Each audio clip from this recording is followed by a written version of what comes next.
Shu kommentariyaga, negativlarga yozganlarga ana shu meni gaplarim.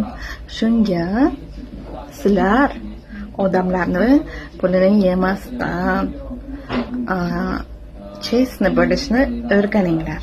Boriga qanoat qilib yashashni o'rgatgan bizlar kichkinaligimizdan, bilasizlarmi, kichkinaligimizdan bizlar qarindoshlarimizni eski tuskilarini kiyib katta bo'lib, shunaqa katta bo'lgan, bizlar oddiy oilada katta bo'lgan, turmushga chiqqan bo'lsam ham, turmushga chiqqan joyim ham oddiygina oilada turmushga chiqqanman. 15 yildan beri mana shu oilada yashab kelyapman.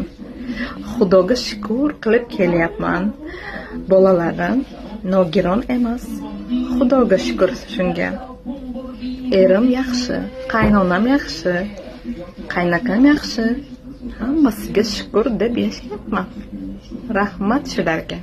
Birovni pullarini bizlar to'lab berdik, uyimizni sotib.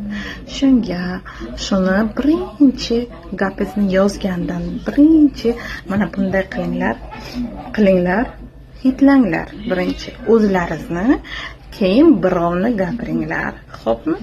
Bilasizlarmi, hozir meni boynagi shukr qilib yashaylik deb yozganimga men albatta men shu kichkinaligimdan oyim, dadam menga shukr qilib